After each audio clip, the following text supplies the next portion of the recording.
গতকালকে হবিগঞ্জে যে ঘটনা ঘটেছে, ছাত্রদল এনসিপি নেতাদের পিটিয়েছে, সেখানে সার্জিস আলম আহত হয়েছেন। নাসিরউদ্দিন পাটোয়ারির বিরুদ্ধে আমরা এমন অভিযোগও শুনেছি যে গাড়িবহরে হামলা হওয়ার সাথে সাথে তিনি সেখান থেকে সার্জিসকে ফেলে, অন্য নেতাদের ফেলে দৌড়ে একা নিজে শেল্টার নিয়েছেন সার্কিট হাউসে গিয়ে। এটা নিয়ে অনেক সমালোচনাও আমরা দেখেছি। সেটা তাদের ব্যাপার। একটা আক্রমণ ঘটলে নিজের জীবন বাঁচানো ফরজ কাজ, সেই ভাবনাটা কারো মাথায় থাকলে সেটা তো আর অপরাধ হতে পারে না, সেটা ভিন্ন কথা। কিন্তু এই ঘটনা কেন ঘটলো? গতকালকের এই ঘটনার পরে আজকে সারা দিন মানে হবিগঞ্জ এলাকা, হবিগঞ্জ মৌলভীবাজার, শ্রীমঙ্গল, এই পুরো এলাকা উত্তপ্ত অবস্থা দেখলাম। রাস্তায় রাস্তায় এনসিপি নেতাদের জন্য ব্যারিকেড, পুলিশের সঙ্গে ধস্তাধস্তি, ব্যাপারগুলো আমরা দেখলাম। এবং এই ব্যাপারগুলোর একটা ক্লোজিং জায়গায় আমরা আসতে পারছি না। প্রশ্ন আসছে যে ছাত্রদল কিংবা বিএনপি কেন এনসিপির নেতাদের পেটালো, তাদের উপরে চড়াও হলো কেন, পেছনের কারণ কি? চলুন আমরা একটু পেছনের কারণটা অনুসন্ধান করার চেষ্টা করি। বিএনপি নেতারা কি বলছেন সেটাও একটু বিবেচনায় নেব। পাশাপাশি যে সকল ভিডিও ছড়িয়ে পড়েছে সেই ভিডিওর ভিত্তিতে একটা কনক্লুশনে আসা যায় কিনা একটু বোঝার চেষ্টা করবো এই ভিডিওতে। দর্শক, বলছিলাম গতকালকে হবিগঞ্জে এনসিপি নেতাদের ওপরে কেন চড়াও হলেন ছাত্রদলের নেতা কর্মীরা, এই প্রসঙ্গে আমরা বাংলা ট্রিবিউনে একটা তথ্যভিত্তিক নিউজও দেখেছি। তারা বিএনপির বিভিন্ন নেতার সঙ্গে কথা বলে পেছনের কারণ অনুসন্ধান করার চেষ্টা করেছে। এর মাঝে অনেক কিছুই ছড়িয়ে পড়েছে, অনেক ফটোকার্ড, অনেক বক্তব্য, অনেক ভিডিও, এগুলো ছড়িয়ে পড়েছে। আমরা দেখেছি নাসিরউদ্দিন পাটোয়ারি হবিগঞ্জে দাঁড়িয়ে তিনি তারেক রহমান সম্পর্কে বলছেন যে তারেক রহমানের আশেপাশে যেগুলো থাকে সব খারাপ মানুষ, সব দুর্নীতিবাজ, চোর, লম্পট, এরকম শব্দ প্রয়োগ করেছেন।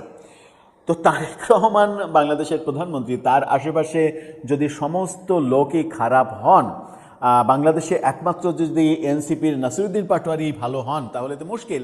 এবং এই বক্তব্যের পরে কিংবা জিকে গাউস, স্থানীয় যে এমপি, বিএনপি নেতা এবং প্রচণ্ড প্রভাবশালী এই নেতা, তার এবং তার স্ত্রীর বিরুদ্ধে বিষোদ্গার করা হয়েছে, এরকমটাও আমরা শুনেছি। সেই কারণেই কি এটা করা হলো? বাংলা ট্রিবিউন বলছে, শিরোনামটা দেখে নিন, নাসিরউদ্দিন সার্জিসের ওপরে হামলা কেন, যা বলছেন স্থানীয় বিএনপি নেতারা। চলুন একটু ভেতরে যায়।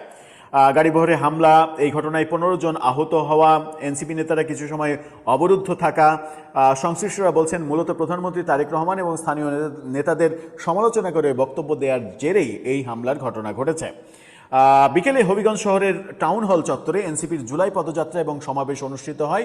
সমাবেশে নাসিরউদ্দিন পাটোয়ারি স্থানীয় বিভিন্ন রাজনৈতিক বিষয় এবং প্রশাসনের সমসাময়িক ভূমিকার পাশাপাশি তারেক রহমানের সমালোচনা করে বক্তব্য দেন, যার ফলে এলাকায় বিএনপির নেতাকর্মীদের মধ্যে উত্তেজনা তৈরি হয়। বিশেষ করে তারেক রহমান, প্রধানমন্ত্রী এবং হবিগঞ্জ 3 আসনের সংসদ সদস্য হুইপ জিকে গাউসের সমালোচনা করে বক্তব্য দেওয়ায় ক্ষুব্ধ হয়ে নেতাকর্মীরা এই হামলা চালায়। এনসিপি এবং বিএনপি নেতাকর্মীদের সঙ্গে কথা বলে জানা গেছে, নাসিরউদ্দিন পাটোয়ারি এবং সার্জিস আলম সকালে বিভিন্ন কর্মসূচি পালন করে সার্কিট হাউসে ফেরার পথে হামলা হয়। এনসিপি নেতারা বলছেন, আজমেরীগঞ্জ ও হবিগঞ্জের পথসভায় নাসিরউদ্দিন পাটোয়ারি, প্রধানমন্ত্রী তারেক রহমান ও হবিগঞ্জ 3 আসনের সংসদ সদস্য জিকে গাউসের সমালোচনা করে বক্তব্য দেওয়ার পর থেকেই এলাকায় উত্তেজনা বিরাজ করছিল। এরই ধারাবাহিকতায় ফেরার পথে হামলা করা হয়। নাসিরউদ্দিন পাটোয়ারি তার বক্তব্যে বলেছিলেন, কি বলেছিলেন একটু শুনি, তার একটা অংশ। অনেক কথা বলেছেন তো। ওসমান হাদি সহ সব হত্যার বিচার এবং দেশ সংস্কার না হওয়া পর্যন্ত আমরা মাঠ ছাড়ব না।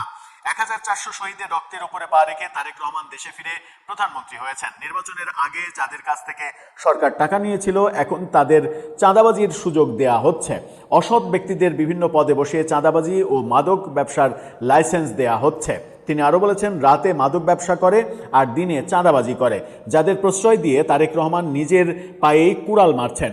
দেশে টেন্ডারবাজি, চাঁদাবাজি ও দখলবাজি চলতে দেয়া হবে না। শেখ হাসিনার আমলে দেওয়া মিথ্যা মামলায় শুধু বিএনপি নেতাদের খালাস দেয়া হচ্ছে, অন্যদের কারাগারে রাখা হচ্ছে। এছাড়া তিনি বলেছেন, তারেক রহমানের আশেপাশে যারা অবস্থান করে তারা সবাই খারাপ মানুষ। হামলার ভিডিও চিত্র ফুটেজে দেখা গেছে বিএনপির নেতাকর্মীরা এনসিপি নেতাদের মাইক্রোবাস থামিয়ে মারছে। এই ব্যাপারগুলো দেয়া হচ্ছে এবং তাদেরকে উদ্ধার করে পুলিশ যখন নিয়ে যাচ্ছে তখন ভুয়া ভুয়া স্লোগান দিয়েছে বিএনপির ছাত্রদলের নেতারা। সার্জিস আলম প্রসঙ্গে হুইপ জিকে গাউসের ক্যাডার বাহিনী ও ছাত্রদলের ক্যাডাররা ন্যাক্কারজনক এই হামলা চালিয়েছে। সার্জিস আলম বলেছেন এটা, যে হুইপ জিকে গাউজের লোকজন এটা করেছে। এতে এক কর্মীর চোখ নষ্ট হয়েছে, মেয়র পদপ্রার্থী মুবিনের হাত ভেঙে গেছে, তিনি নিজেও হাতের আঙ্গুলে আঘাত পেয়েছেন। এই ঘটনার বিচার না হওয়া পর্যন্ত হবিগঞ্জ ছাড়বেন না, এরকম ঘোষণা দিয়েছিলেন। কিন্তু পরবর্তীতে আমরা দেখেছি রাতেই পুলিশ পাহারায় সেখান থেকে মৌলভীবাজার চলে গেছেন। হামলার ঘটনায় সার্জিস আলম ছাত্রদল এবং যুবদলকে দায়ী করেছেন। প্রত্যক্ষদর্শীরা কি বলছেন সমাবেশে বক্তব্য দেওয়ার সময় নাসিরউদ্দিন পাটোয়ারি হবিগঞ্জে মাদক ব্যবসা ও সন্ত্রাসী বেড়ে যাওয়ার পেছনে বিএনপি, ছাত্রদল এবং যুবদলের নেতা কর্মীদের দায়ী করেন। স্থানীয় এমপি ও জাতীয় সংসদের হুইপ জিকে গাউসের বিরুদ্ধে নানা ধরনের অশালীন বক্তব্য দেন। এতে ছাত্রদলের নেতারা খেপে যায়। শান্তি শৃঙ্খলা বজায় রাখতে সার্কিট হাউসের সামনে বিপুল সংখ্যক পুলিশ মোতায়েন করা হয়েছে। হামলার বিষয়ে ছাত্রদলের সাধারণ সম্পাদক জিল্লুর রহমান বলেছেন, এনসিপি নেতারা বিএনপি ও দলের নেতাদের বিরুদ্ধে অশ্লীল বক্তব্য দেওয়ায় তার প্রতিবাদ করায় ছাত্রদলের নেতা কয়েকজন নেতাকর্মীর সঙ্গে ধাক্কাধাক্কি এবং মারামারি হয়েছে। নাম প্রকাশ না করার শর্তে ছাত্রদলের এক নেতা বলেন, মূলত নাসিরউদ্দিন পাটোয়ারির উস্কানিমূলক বক্তব্যের কারণে দলের নেতাকর্মীরা ক্ষুব্ধ হয়েছেন। পরে গাড়িবহরে হামলার ঘটনা ঘটেছে। আমরা নেতাকর্মীদের বুঝিয়ে পরিস্থিতি শান্ত করার চেষ্টা করেছি। তার মানে এখান থেকে উঠে আসলো সেটা হচ্ছে যে এই ঘটনা ঘটেছে মূলত নাসিরউদ্দিন পাটোয়ারির জন্য, নাসিরউদ্দিন পাটোয়ারির বক্তব্যের জন্য। এখন বিষয় হচ্ছে যে তার যে ভাই, তার যে মানে মুখের ভাষা, তিনি যেভাবে কথা বলেন, মানে গোনার টাইম নাই, মানে এই গোনার টাইম নেই, এটা হচ্ছে সব থেকে ভদ্র ভাষা। নির্বাচনের সময় থেকেই এই মানে জোয়ারটা শুরু হয়েছে। কেন যেন মনে হচ্ছে মির্জা আব্বাস একবার বলেছিলেনই যে সে চাইছে আমার লোকজন গিয়ে যেন তাকে মারে এবং নির্বাচনে একটা মানে বাজে পরিস্থিতি তৈরি হয়, কিন্তু আমি তো তার ফাঁদে পা দেব না। সে মানে কালকের রাজনীতিবিদ। আমি তো মানে বহু বছর, তিনি তার জীবনের অভিজ্ঞতা বলেছেন যে বহু বছর রাজনীতির মাঠে শ্রম ঘাম দিয়েছে, আমি তো বুঝি যে কার উদ্দেশ্য কি। সেখান থেকে শুরু হয়ে এখন পর্যন্ত ওই যে বেগ, ওই বেগটা তার থামছে না। সেই কারণেই বোধহয় এই ঘটনাটা ঘটলো। এবং এই ঘটনা যে আজকে প্রথম, মানে গতকালকে প্রথম এমনটা তো না, এর আগেও ঘটেছে। ঝিনাইদহ সহ বিভিন্ন জায়গায় এই ঘটনাগুলো ঘটেছে। এই ঘটনা শুধুমাত্র মানে এই প্রশ্নও উঠেছে যে এখন পর্যন্ত কি এরকম ব্যাপার হয়েছে যে নাহিদ ইসলামের সম্পর্কে কেউ কোনো বাজে কথা বলেছে কিংবা নাহিদ ইসলামকে আক্রমণ করার কেউ চেষ্টা করেছে? এরকম ঘটনা তো ঘটেনি। এরকম ঘটনা যেহেতু ঘটেনি, পাটোয়ারির ব্যাপারেই এটা কেন ঘটছে, সার্জিসের ব্যাপারেই কেন ঘটছে? নাহিদ ইসলাম তার সুনামটা মানে ধরে রাখতে পেরেছেন, কিন্তু পাটোয়ারিরা কেন সেটা পারছেন না? আর নাহিদ ইসলামরাই বা কেন পাটোয়ারিকে কন্ট্রোল করতে পারছেন না? সেই প্রশ্নটা ঘুরে ফিরে আসছে। সেই প্রশ্নের উত্তর কি আদৌ আছে, নাকি এভাবেই চলতে থাকবে? এভাবে চলতে থাকা কি বাংলাদেশের গণতন্ত্রের সৌন্দর্য হতে পারে? এটা কি নতুন রাজনৈতিক বন্দোবস্ত হতে পারে? দর্শক, আপনার কাছে সেই প্রশ্ন, উত্তর জানিয়ে লিখতে পারেন আমাদের কমেন্ট বক্সে।